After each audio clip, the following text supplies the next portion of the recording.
Adulthood, it is something that all of us have to go through, but different for every generation. It was different for mine, different for yours. And in fact, many Gen Zs now are stepping into adulthood, getting their first job. And this journey can be a rather scary one. So we decided to come out with this new series and podcast to journey together with you into adulthood. But instead of me, an old fart who has gone through it for a rather long time, this time we decided to get our Gen Z colleague to journey together with you.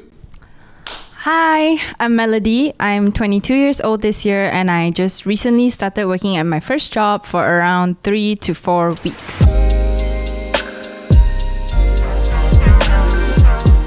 We're just figuring it out. All right, Melody, maybe you can start with this by telling us why does this podcast or series matter? Okay, first and foremost, I believe it's important to know the name of this podcast. So as you can see, there's a new logo behind here, FIO. It stands for Figuring It Out. And what Figuring It Out is about, essentially, it's just like a platform or a guide for us Gen Zs to learn, grow, and make lesser mistakes as we navigate adulthood. It's more so a place that you can go to when you need help. So you have any questions or lingering thoughts in the back of your head about adulthood or finance or anything about growing up, you can always comment down below and we'll try our best to help answer all the questions that you have. Yep, in fact, this particular series will be available in podcast version and video version as well. So if you miss out the YouTube videos, you can also listen to it on your way to work or on your way back from work on Spotify or wherever you get your podcasts. Melody, so what's your first question? So just like the name suggests, I am also trying to figure out life right now. And one thing that I'm really trying to figure out is my first job. I'm pretty lost right now, and I just want to know, is it normal to be lost during your first job? Wait. When you say lost in your first job, you're working with us. Is it because our instruction not clear? No. Or is it No. I mean, I'm just feeling out of place. Feeling out of place. Yeah. I think that's very normal. I remember the first time I got into work as well. It was scary because imagine stepping into this place and you do not know anyone. You're going to make new friendships all over again. You do not know what they like, what they don't. You don't know if you're the odd one out, you're the weirdo. You're not even sure whether if you're going to be walking right, talking right, asking questions at the right time. Yeah. Do you hang out? Do you not? All these kind of things. So I think it's very normal to feel scared, right? Yeah, and there's so many rules online, which is so daunting and so terrifying because I don't know which one is right. One person says you have to go eat lunch with your colleagues. Another one says you don't have to. And then which one do you follow, A or B? So one thing that you mentioned prior is like making new friends in a work environment. I just want to know, should we be overly eager when we introduce ourselves or should we play it cool just so that we can get to know our colleagues on a more friendlier level? Because I know some people, when I approach them, I tend to have a very slow personality. Like I have a very slow burn. So when I approach them, it's more of like, I don't really approach them. I just say my name and I leave. And most people don't like that. Some people like it. Let me just stop you there. You mean like you're just going, hi, I'm Melody, you walk off? Yeah, I just expect them to have something to say because I need them to say something for me to continue the conversation. And I'm not a very extroverted person per se. So I just want to know, do we have to be overly eager or do we have to play it cool? Or is there a certain rule when we introduce ourselves? Okay, I would say that before we even go into whether should be overly eager or not, if you're going to walk away right after you introduce yourself, you're not giving other people a chance to reply you or anything. I think you definitely can't strike a conversation. Yeah, definitely you didn't quite do that from what I've observed, right? You're probably just saying this because that's how you feel. Nonetheless, I think it's very important within your first day of work to actually walk up to the people within your department or people who have a chance of working closely with you to actually sit down and have a conversation. You don't need to have long conversation, TMI kind of information, but at least a little bit of background and what do you expect, right? So what do I mean by that? Let's say the first day you're going to step in here, because our office is rather small, we only have about less than 20 people. You're probably going to go everyone there and you just say, hi, my name is Melody. Thank you, for the opportunity of working with you guys, looking forward. And so, how long have you been here? That's an easy question to ask. And strike probably just 1 minute or 2 minute conversation. Okay. Yeah. And I think that you shouldn't be so eager as in like, hey, like that. Oh, that's very scary. Yeah, that's very scary. Yeah, I'll feel like you're a creepy person. That's right. So let me give you a quick tip here, right? There is this thing about when you approach people for the first time, you want to behave in such a way where you're very calm. So try to think about it.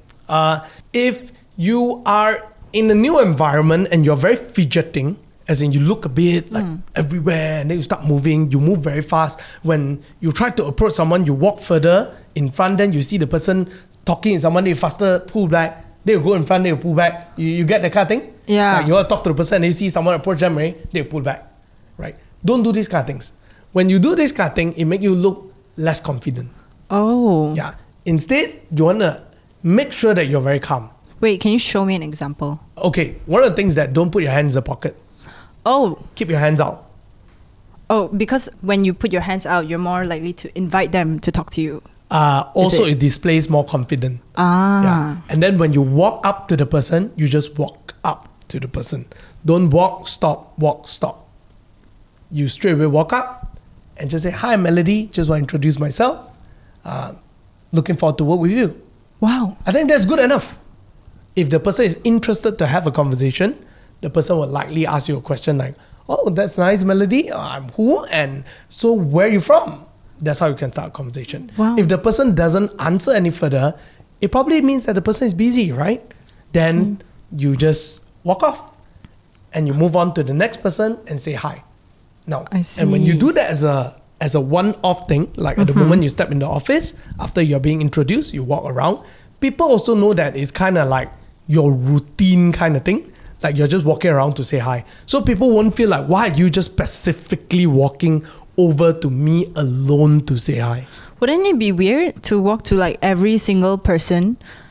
Wouldn't they feel like you're being creepy or like too pick me? It wouldn't be because it's your first day of work. It's considered a normal thing. Now, definitely, if let's say the person is busy with something and you insist on introducing yourself, then you will look weird. Yeah, Okay. so you also got to read the room a little bit, Okay. right? Where you're seeing the person is a little bit too busy or the person is not answering you, don't just stand there anymore. Just walk off and say, "I'll come back later." I see. Yeah. So all this is more of like part and parcel of the first steps of fitting into your workplace. That's right. It's just the first step of Okay. introducing and getting to know people. So I heard from a colleague of mine in my previous workplace that this colleague recently got laid off. And I remember when she first joined, she told me she was super excited to be here. She was super excited to be part of the team. But when I heard the reason why she got laid off, I was pretty shocked. It wasn't because she wasn't incompetent or anything. It was because she couldn't get along with the team. Oh, I wow. didn't know that not being able to get along with the team could be one of the reasons why you could get laid off. I always thought it was, oh, it's because you don't do your job or you don't do well enough. But now that I know it's important to fit in or important to be a team player, do you have any other tips for us fresh grads to be able to fit in well with our new working environment? I think it's first important to understand why this thing can happen, right? Generally, every company have their own culture, and think of it this way, right? For most adults, they will spend more time in the office than at home. Oh. Because at the moment you wake up, you get yourself prepared, you come to the office, you spend 8 hours here. Yeah. And sometimes even longer. Then you head home, probably about 2-3 hours, you can fall asleep. Yeah, my dad always say you treat your house like hotel, is it? Yeah. And your workplace basically is going to be the new environment that you're going to spend a lot of time in. And because it becomes such an intimate environment for the person who's going to spend time there, you want to be spending time with people that you enjoy spending time with. And that's why when work becomes disastrous, it is also disastrous for the person's life. Because imagine you're going to spend so long there, you have a colleague that you don't like, hates you, or you hate them. You're going to see that person for 8 hours a day. Oh. Yeah. And so sometimes this will really affect the judgment of management to decide whether a person should stay or not. So yes, getting well with a colleague is extremely important. So the question is just how well, right?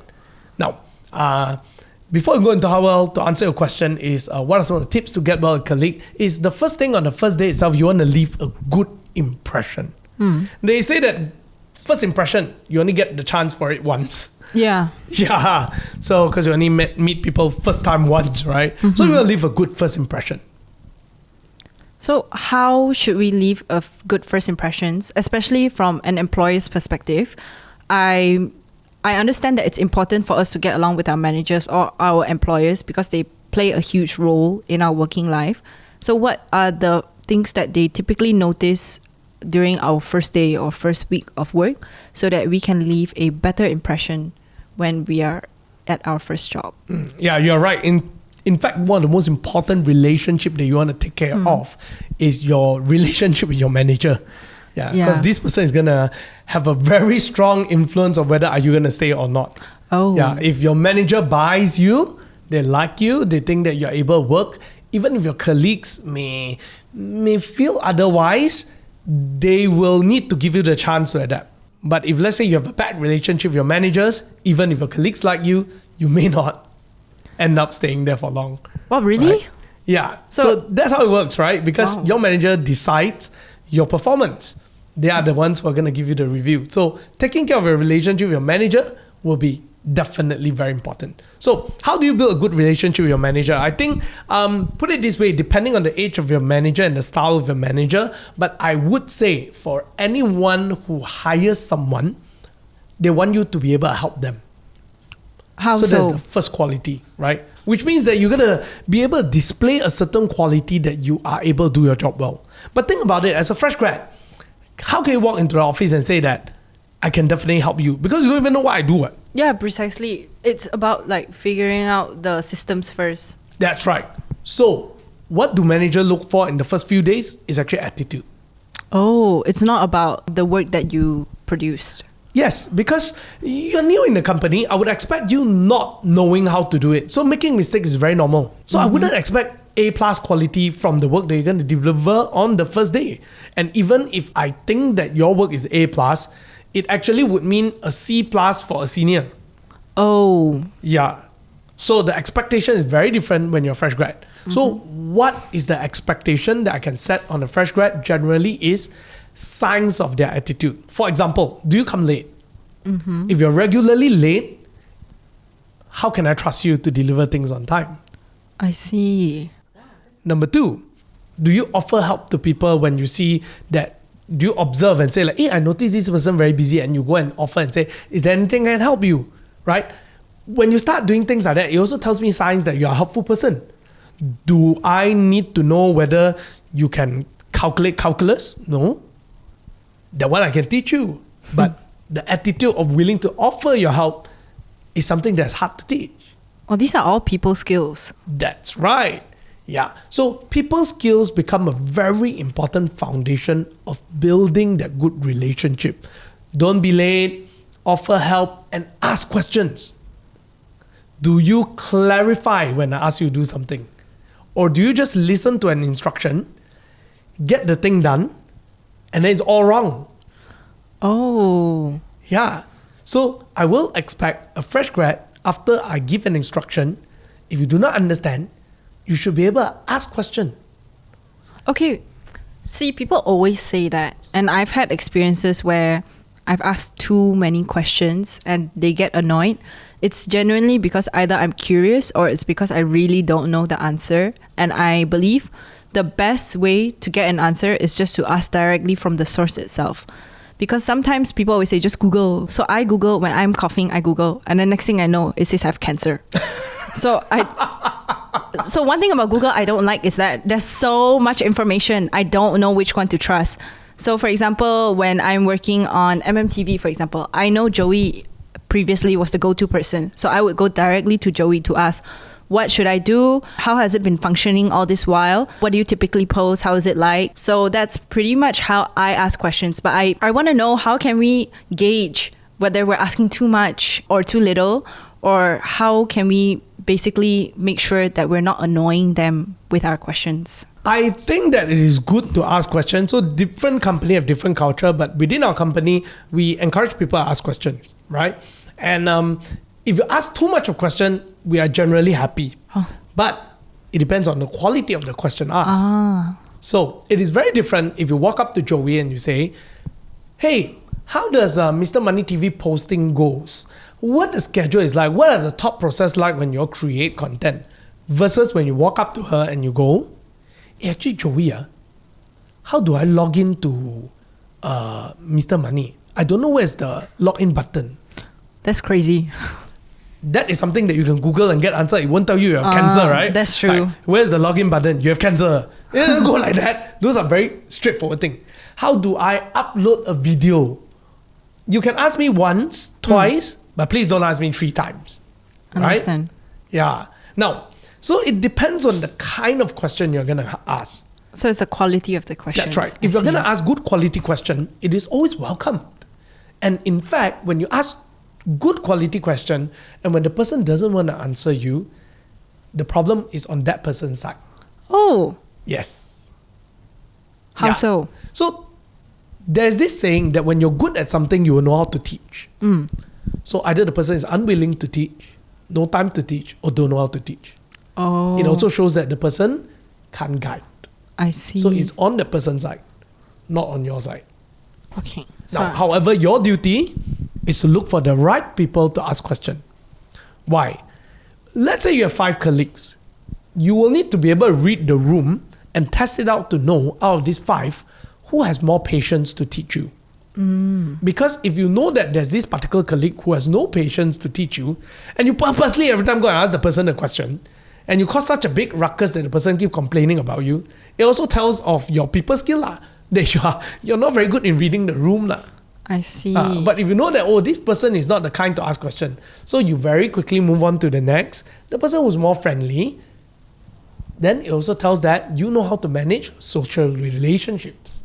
Wow, so this is all about like people skills again. That's and right. how to get along with your First colleagues. week, it's all about people skills. Okay, so other than having a very good first impression and introducing yourself confidently, is there any other way that I can get along well with my colleagues? I know people say go to lunch with them or go get dinner with them after work. And previously, you also mentioned best way to get along well with your colleagues or boss is to drink with them. So one thing I typically do is I bring lunch boxes almost every day. Oh yeah, I noticed that. My mom always say, it's your first day of work. Don't bring lunchbox. You're gonna be a weirdo. Nobody really brings lunchbox to work. So she'll say, go eat lunch with them. Is it important for us to eat lunch with our colleagues or eat dinner with them to bond with them, or is there any other way? So lately you're not following the advice anymore, Well, she said first day. So first day you did not see a lunchbox. Second day onwards, lunchbox. See, I did that at my old company.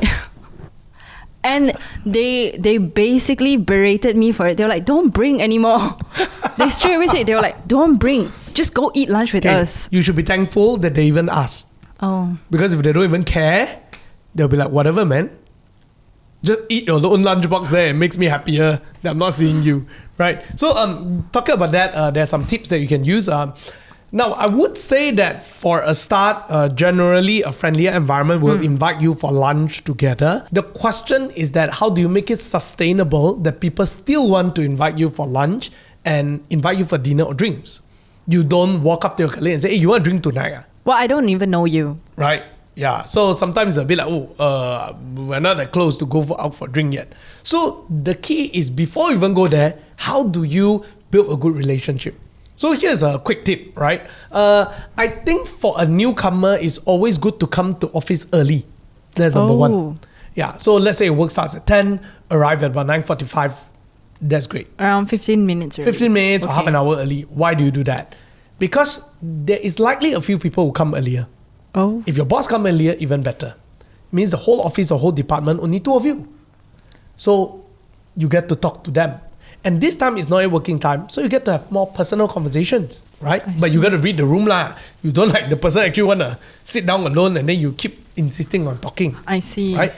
So one thing that you should be doing is that come earlier, chit-chat with people a little bit, and also generally when people step into the office, usually for the first half an hour, they are more relaxed one. So this is a good time to hit up casual chats. And casual chat is what build up the relationships. Now, then half an hour before lunch or post-lunch is also a best time to strike up good conversations. This is when the lines between personal conversation and work conversation is a bit more blurred, right? And just half an hour before dinner. which is end of work. So let's say your work ends at 6, 5:30, you're having a chat with them. Hey, so what's up tonight? Yeah. Hey, do you guys play pickleball? Then you have a chat like that. Maybe the second time when you have this kind of conversation, right, it will be, yeah, I'm going to go out to grab lunch. You want to join? Oh, so I initiate. Yeah, you can initiate, or either they may invite you. Oh. Yeah. So the key is about catching your colleagues at the right time so that you can build those relationships. After about a month, you guys will be friends and it will be just like, hey, next week you want to go out? Like that. Wow. That sounds so easy. Yeah. So the thing is that a lot of people think that relationships are built up just over a day. No, it doesn't. It takes that few weeks that you reach out to people, have a couple of conversations before they are going to say like, hey, let's go out lunch together. That is so true. Because like when I first started working here, I was still shaking almost like every day. Now I shake a bit lesser. Shake because I'm scared. Like I'm trembling. Like most of the time I'm like, oh my God, CK just walked past. Die. And then it's not his fault. It's my fault because I don't know why I'm so scared. He didn't even talk to you. He just walked past. No. Then every time when I walk past you, you're also scared lah. Sometimes. By the way, if you love stories about money, whether it's about people getting scammed, people build a lot of wealth overnight, or strike a lottery, or even build career and end of day becoming millionaire, all sorts of stuff, you can check out Malaysia Money Stories, where our users send in their own personal stories about money. And sometimes it can get really, really juicy. And if you have a juicy story yourself, do send it over. Check out Malaysia Money Stories on Instagram. Now, one thing I really want to know is how to avoid making mistakes because most of us don't like to do that. Ah, that's an interesting one. Maybe let's start with this, right? Do you feel you made any mistake within your first week working here? So many. Really? I feel like even when I'm breathing, I'm making a mistake. Like, am I too loud? Like, can they hear me? Like, I drink water, I'm like, glug, glug, instead of like, glug, glug, glug. That bad, huh? Like, I'm so scared. Like, for example, like, what if Maxine's looking at me and she's like, why is she looking at her phone for 2 seconds? Okay. Like, I'll be so scared. So the whole time you're just 100% self-aware? Yes, of course. Right. I think if you're so self-aware on the first week itself, it's going to be a lot of tension and the chances of you making real mistakes will go even higher. Yeah, which is precisely how it went. So, okay, let's look at some of the real mistakes you made. What would it be? See, one thing that I notice you always tell me is when we have a task, it's always best to show 50%. And then once we get feedback at 50%, we move on to our 100% because we know where we went wrong or like how we're supposed to amend our work. But I don't do that because I'm always worried, what if I do something wrong? And they're like, how can she be so damn stupid? Which happens a lot. So then when I do reach 100%, I'm like, I finished my work. I think it's good. And one big mistake that I always make is I ask everyone but the person that gave me the instruction. So when I reach there, they're like, who told you to do this? Yeah. So I think what happened was to give you guys a little bit of context, for Melody, in the first week she came in, I gave her an instruction. I spoke to the team who manages her as well to give her an instruction. And what happened was that she completed the task and she went around asking everyone, but she forgot to ask me. And she just continued on with the recommendation that other people gave her without checking in with me if that was what I wanted. And then suddenly when I checked in with her again, I was like, what are you actually doing? And then she just went, but this person all tell me different thing. I was like, no, the instruction was from me. Yeah. So I ended up wasting a lot of time. Not essentially, but like actually, yeah. So, and I ended up having to redo some things most of the time because I don't listen to the main instruction giver. Now, the good thing about it for that particular incident was that at least those things that they gave you were just things that were down the pipeline. So you just went ahead of the timeline. It wasn't something that's out tangent lah. Now, but for some of you out there, maybe if you're working with other people, sometimes maybe the instruction that comes in will be totally off course, which means it's not something that's within your job scope already, right? So I think one of the most important things to avoid making mistake is to do this one thing, like what Melody mentioned, a particular tip that I give everyone and I tell people in my office. always check at 3 stages. First stage, 0%, which means today when you give me an instruction, I will clarify immediately. And before I start, I will check with you again. And I'll rephrase this whole project, what you want me to do, right?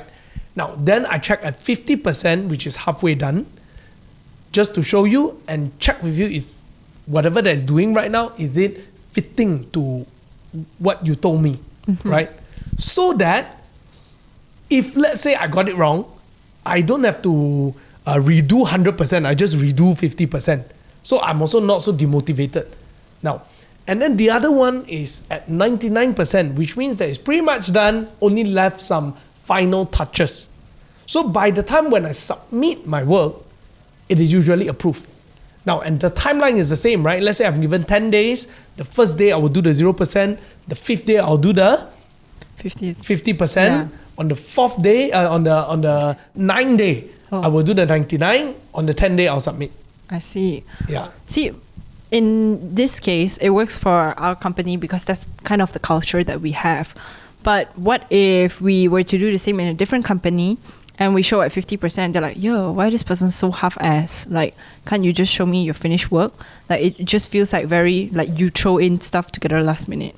So this one depends on how you present it. If let's say your work is 50% done and you show it to me on the day of submission, then definitely it's a half-ass work lah, right? But if let's say you show it to me on the 5th day and I'm supposed to submit on the 10th day, you show me on the 5th day and it's 50%, that's understandable. I see. And now when you are telling me, hey, this is not complete work, this is a 50% work, I just want to check in. Oh, so to see we clarify are- beforehand. Yes, Okay. to see whether are we still on the same page. Okay. This is what I've built so far. And you know what's the biggest benefit of doing that? What? The manager who's managing you will have a lot more confidence in what you do. Why? Okay. Now, if every time at 50% you check in with me, I will feel that like, number one, this person will not let a mistake go so far. Because I can always catch a mistake earlier. Because when you have a mistake, it's not about me wanting to be angry at you. It's about the job not done and then I need to handle it and I need to be answerable. And there's also other players that's waiting for your job to be done so that they can do their job. The whole project is delayed. So you're essentially responsible for my That's mistake. right. So when you can show me a job that's 50% done and I know that those mistakes are there already, I know I can still manage my timeline. That's what matters. Now, why will I trust you more along the way? Because it will also form this perception that she will always check in with me and I can always catch her work early if it's wrong. And by the 99% time when you check me, generally everything is fine. So it will also form this perception that this person will always do things right and is proactive enough to make sure that she will do things right. So I don't need to be always monitoring you to catch you making mistakes because you will come to me when you have a mistake. So why people get micromanaged, right, is because I never know when you do things wrong. So I need to manage every single part. I need to micromanage you to find out where you do things wrong. So it's not just the manager that is like nitpicky, like from what people say on online forums. It's sometimes the employee's fault too. Sometimes it's the employee's fault. Yes, there are some managers who are annoying, but generally, when a manager micromanages you, sometimes it's also because they want to know where things go wrong. And if you are able to show me where things can go wrong, then I don't need to micromanage you. Oh, because I'm pretty independent-ish. Yes, And I know when right. to look out for when I need help. That's right. I So you're see. also telling me that when you need help, you will come to me automatically. I don't need to keep an eye out like crazy. Now, so the key thing here is this, right? There are a few ways of actually asking questions to get it right. Okay, so how should we ask the right questions so we can get our answers immediately? Because I know I tend to go like one whole circle and then finally I ask that question and then you'll be like, what did you just say? Okay. There's one question that you must always remember to ask at the end of all the instructions given is this. How does it look like if I can complete this task successfully? Oh, Yeah. What does success look like to you? So you understand their expectations. That's right. Yeah. So for example, if I give a task to you and then I say, hey, let's do this podcast, right? I want you to plan out the concept. Imagine at the end of the question, you ask me this. Great. So after I tell you like you need to do A, B, C, D, E, right? Then you also confirm all the A, B, C, D, E. Then you end with the question. Okay, if this podcast is going to be successful, how does it look like? Then we should have filmed this earlier so I would know how to do this. No. Then at the 50%, you check with them again. And at the end of the check-in, you ask again. So, how does it look like if we arrive at success? I mean, it can be a different way of asking, but generally that's the question there, right? So you are always trying to confirm the expectation so that you can meet the expectation. Yeah. Because this is very important. Imagine if I give you an instruction. Please, I need you to do the outline of the episode. I need you to make sure that the set is correct. And then when you ask me, so what do you expect success to look like? And I tell you, I expect we have 1,000 views within the next 1 hour. Wow. Does it make sense now? Yes. Now suddenly, even if you created the set, if you created the outline, and we didn't get 1,000 views, do you do a good job? No, because you said need to get 1,000 views. That's right. But if you did not ask me that question, what's going to happen? Then I wouldn't know whether I did You wouldn't good job. know. And because you wouldn't know, you won't be able to work towards it. I see. Now, but imagine if you ask that question, and even if you did not complete your outline, you give me 10,000 views. Oh, then I have hit your expectation. That's right. I see. And it's also a chance for the manager to clarify themselves further. Yeah. Wow. Never thought of this before. That's so smart. Thank you. Precisely why I'm asking. That's why you I'm old. No, you're experienced. Okay. So there's this thing that I'm also struggling with, and one of it is over-promising and under-delivering. And I've heard from a friend of mine that her manager tends to give her A, B, C, D, E tasks, and then she's supposed to deliver all A to E within the next day. And in my opinion, it sounds impossible unless if she doesn't sleep at all. So what's one thing that we can discuss with our manager to manage expectations, to understand that, hey, this thing that you're giving me is too much, but me being a people pleaser, I will say yes, and I'll try my best, but it doesn't necessarily mean that the work that I produce is good. Yeah. I think this part, right, it's very important that you communicate with your manager. Yeah, it all comes down to communication. Let's say if the manager gives you, say, 1, 2, 3, 4, 5, 6, and you know it's impossible to hand it in the next day. It's your responsibility to tell your manager that I don't think this is possible for me. So what if they think that, hey, you're new, what do you think you know? Like, how can you tell me that you can't do this when I hire you to do this? So you think about it, it is your responsibility to tell them that I don't think I can deliver it tomorrow because this is too much of work. And definitely say nicely, I don't say no. Usually there's a way to do it. I like to ask a lot more questions like, what does the task consist of? And when I ask it in detail, sometimes the manager will realize that it's too much of work. And then they will just pull back. Really? Yeah. So I don't even have to say no. Yeah. Again, when I was a fresh grad, I wasn't so smart. I didn't learn all this. I learned all this as I become an employer. Sometimes my staff ask me questions. Then as I lay down the amount of job that they need, then I go like, oh shit, that's a little bit too much of work. Then I will reduce their workload, right? So I do realize that. Now, definitely depends on the manager, okay? But remember at the start of this whole conversation today, we said that the first week of work, it's all about social skills. And here's where social skills become extremely important. Now, I believe there are also managers who will purposely give you quite a lot of work. Why would they do that?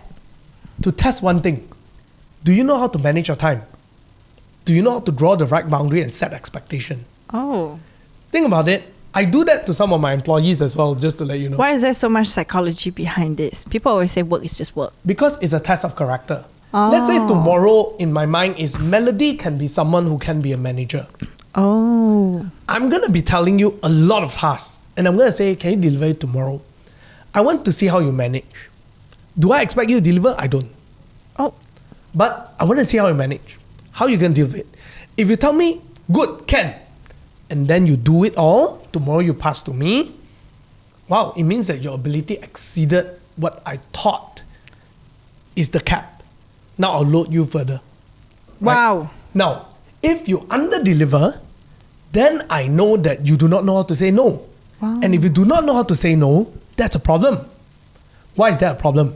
Yeah, why? If you're going to be a leader, then anyone come to you and request for something, you always say yes. Then how? Then you'll just be overloaded with work. That's right. And if every employee walk to you and say, I need to take annual leave tomorrow, you also can't say do yes. that. The company's not going to function. That's right. Yeah. I see. You get the problem there, right? Now, at an individual level, if someone else were to give you a lot of work and you always say yes, and we promise the client that we can, what's going to happen? We're going to miss all the deadlines. Oh, but what if they can deliver? So if you can, then it means that you have strong work capacity. That's a good news. So you will reward me with more work. No. I may reward you with more work, but I may see the potential and will say, look, this person could be a managerial quality. Why? Or this person can do a lot more. So he deserves a reward later.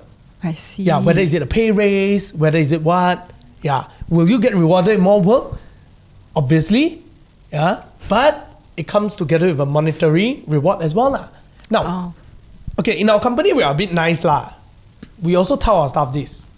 If you do not want to be rewarded with more work, just tell us upfront. Then you can pack your bags and go home when you finish your work. So we actually had a case like that. Really? Yes. At one point, we actually had an employee who was very, very quick in editing. Everyone else take a day to edit it. She'll take half a day. Wow. She's that good. Where is she? Very fast. And at one point, I noticed that she had to act like she's quite busy. Why? And I'm quite good in reading people. So eventually, I caught it and then I asked her and I realized that she's just, because she doesn't want more work. Oh. Now, so I spoke to her and definitely it's because she also don't see herself moving up the career ladder. She wants to eventually do something else. Yeah, and she already had an opportunity waiting for her outside. I see. Yeah. So I told her, I say, well, in that case, I won't give you more work. Oh. So why not at the moment you finish your work, you can just go, don't have to act busy here. So- But I also have to tell you very upfront, don't expect a good pay raise at the end of the year. Oh. Don't expect to be promoted. Oh. I only give you pay raise because next year you can do more, right? Yeah. So next year you're not going to do more. That's true. Yeah. It means that eventually, when you're so good at it, it may only take you 2 hours to do this. But I'll still pay you the full salary because that's what I'm paying for. Oh, I see. So this is because on our side, we are quite transparent. But on the normal end, you have to understand why is it important that you know how to say no and know how to manage the workload. Is that if you make a mistake, it is not your problem alone, it's the whole company's problem. So that's why it's very important that you do not overestimate your ability, nor do you underestimate it and overpromise. I see. Yeah. Okay. Now I know. So it's again about people skills and how I communicate with my manager. That's right. Okay. So in terms of communication, I've heard of people saying, well, sometimes you talk damn loud. Like for example, Yiling, when she's a bit excited, she's really loud. And people tell her that you're really loud, but it's not a bad thing. Some people don't like it. Some people like it. Like, how can we know when we're being too loud or too quiet? Like, even for me, sometimes when I talk to CK, for example, he'll always say, can you speak a bit louder? I cannot hear you. Yes, I agree. I think it's the fact that I tend to be a very quiet person. So I will try my best to speak louder because I understand some people cannot hear. And for some people, it's that you speak too loud, like too much for my liking. So how can we gauge a good balance between being too loud or too quiet when we're speaking to our colleagues or our manager? No, there are definitely two sides to that, right? I'm naturally a very loud person. If at the moment I walk in the office, everyone knows I'm here. Generally, when I have a conversation with people, it's also quite loud. But one thing you can do is that you mirror the person. If the person is loud, you follow. the energy. If the person is soft, you go down. Oh. So in the past, I was more willing to mirror. And if you notice, if I'm in a personal conversation with you or one-to-one, I'm not as loud. yeah. I will follow you. Which is so scary to me. Yeah. Because I know you as Mr. Really Loud. And then suddenly you're like, my voice is deep. I'm talking slow. I'm talking very, very quiet. And I'm like, That's because you are like that. So I will mirror. I see. And while you are a bit scared, it also makes you feel more comfortable, right? yes. Instead of like, you don't know how to respond, right? Yeah, that's true. But it also makes me think I must be in trouble. So, but that is the condition that because I'm the boss and I'm extremely confident in where I am, right? But for most other people, you shouldn't be too loud, nor should you be too Quiet. You should find a middle ground. In a personal conversation, it's about mirroring. Now, however, if you're outside, if you can't control yourself but to be too quiet or too loud, then learn to use that for your advantage. Huh? What do you Yeah. mean? Like, I mean, it's a disadvantage. All right, put it this way.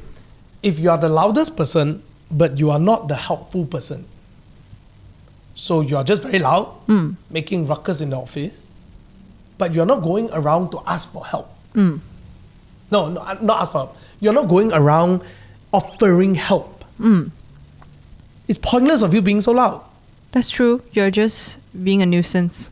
That's right. But if you're loud, but you're offering help all the time, it's okay because you just stand out.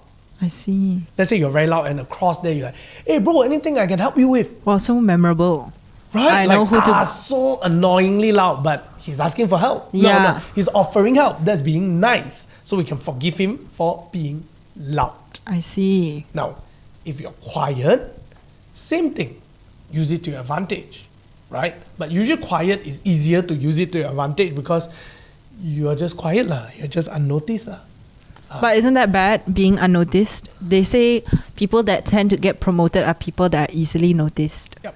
So there are two parts to it, depending on how you look at it. If you're very quiet, you better be very good in what you do. Oh. If you're very quiet and you're not good in what you do, then what are you doing with the time? Scrolling phone? No lah. Yeah. Everyone here is so productive. So, if you're very quiet, you better be very good at what you do.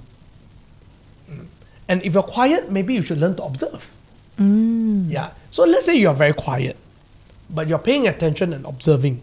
Because not everyone can be very good at what they do, but they're very good at observing. Then what you do is that you, again, offer help when you notice there's areas that you can offer yourself. And why I always use the word offer help? Because that's where opportunity comes. What do you mean? Okay, think about it. How do you land this job? Oh, I texted you on LinkedIn. That's right. Yeah, because you observed certain things and you suggested some good ideas. And then did I straight away take you in? No, I asked you, hey, would you like to come and help out on some stuff? And you decided to come and help. And then in the end, we offer you a job. Yeah, That's correct. how opportunities come. Oh, I didn't know. But when you offer help, you must remember that you don't overpromise. I see. Yes. So think about it, right? Have you ever been in this situation where you needed help on something, but it's not like you can't do it. You're figuring out how to do it, right? Let's say you want to get someone to help you edit a video, and this person comes along the way. Hey, let me help you with the video. And say, wow, thank you so much. Can you deliver it by Tuesday? Can, sure, no problem. Tuesday, the fella go missing. Oh, Are you happy? no lah. Are you going to be angry at the person? Slightly, yeah. Why you offer me help if you can't fulfill it? Seems very pointless to me. Pointless to me. And in fact, you're going to cause me trouble because if you did not offer me help, I will look for someone, go and do the job. I see. But if let's say you tell me one day later you can't do it, it's still okay. And I'll see it as something like, okay lah, at least you tried to offer. Right? And you tell me very immediately right after that you can't. Because of certain valid reasons. Right? Whether is it, oh, I'm so sorry, I realized that my kid need to go to school, so I had to fetch him. Fine. Right? But you tell me early. So that's why it's very important that you do not overpromise, underdeliver. I see. And to avoid that, a big part of it is communication. Wow, so Everything that we've talked about really boils down to communication and people skills. Yep, because in your first week of work or your first work itself, within the first few months, chances of you being very good at what you do is very low. That sounds so sad. Because all this while, we come from uni, then we get to work. That's typically the whole process is. So when we first start uni, obviously we're not very good at it. And then over time, we've developed certain skills that allowed us to be better. So we have sort of an inkling of what we're good at within uni. And then suddenly you get to work and then you realize you're shit at everything. Like everything that you learn in uni is just like, yes, you're good there. But when you're here, you're like the slowpoke again. So you have to understand this one thing, right? When you're in uni, you're given a chance to learn. So how it works is that when you're in uni, you think about it, at the moment you enter into school, the first day you have orientation and they teach you in your first chapter. By the end of one chapter, they give you a quiz. Yeah. And then at the end of the semester, you have a test, right? Correct. Yeah, and then you have assignments along the way. But work is every day an exam. Yeah. You're not given a chance to at the moment step in and then 3 months to complete your syllabus before you produce something. No. You need to submit homework regularly every day. You need to do exam every day. It's like every day having a mini quiz. Yeah. So it is natural, your first few quiz that you're going to be doing, it's not going to be good. Ah. Yeah. So why have such big expectation? You shouldn't expect yourself to be good. Okay, well, because of this, we end up having imposter syndrome. I'm not sure if you've heard of this before. Imposter syndrome is like you feel like you don't belong there or you're not good enough to be there. So how can we manage that feeling during our first week of work? Because I believe this feeling is what really makes us not deliver well, because we're so fixated on this feeling like I'm not good enough.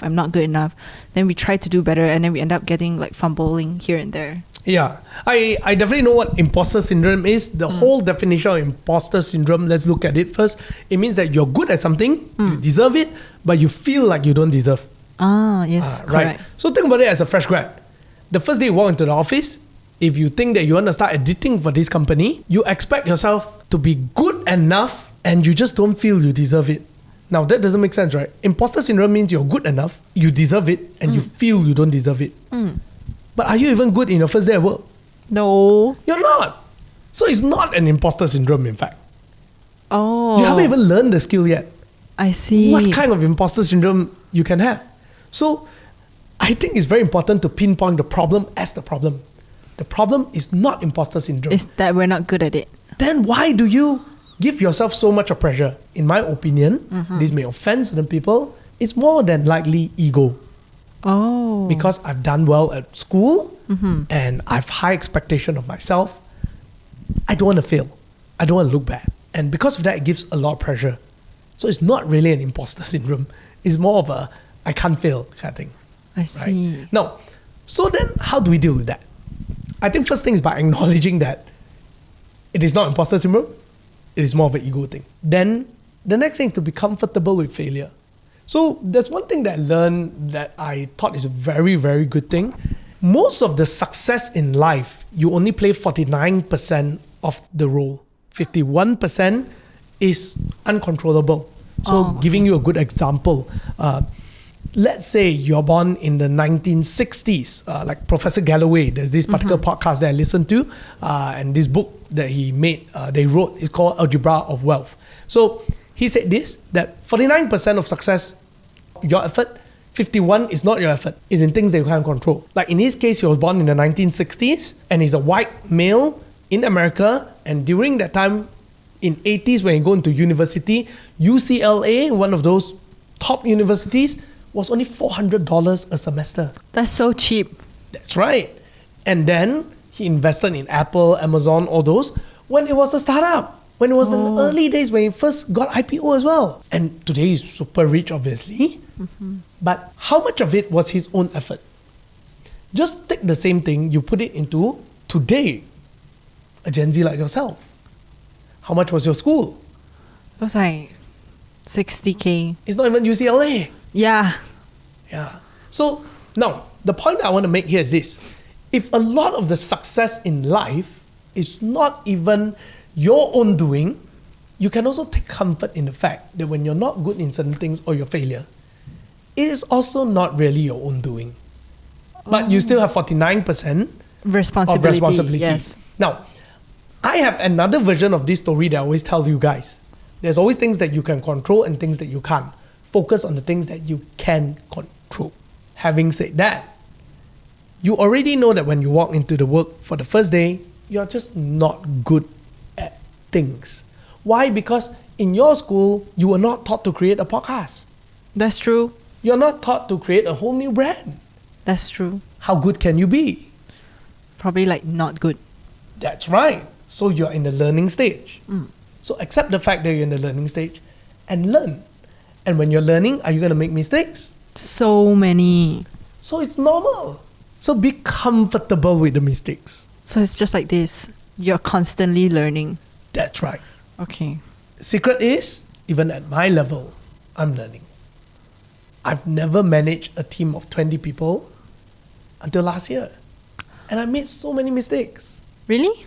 Yeah. So what you do is, you just accept the fact that mistakes are okay, but you push yourself harder so that you make less mistakes the next try.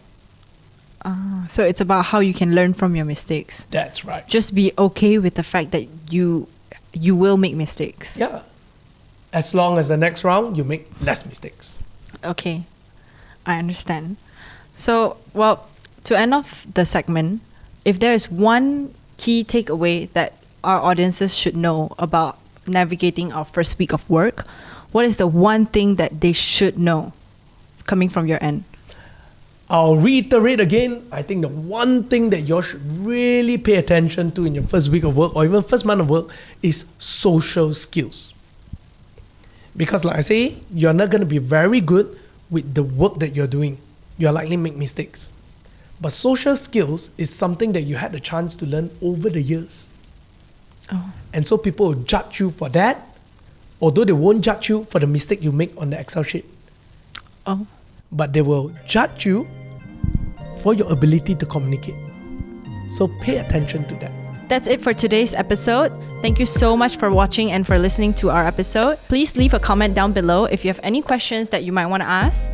And don't forget to follow us on both of our IG handles at Mr. Money TV as well as figuringit_out.pod. And don't forget, at the end of the day, we're all just figuring it out together. See you in the next episode. Bye!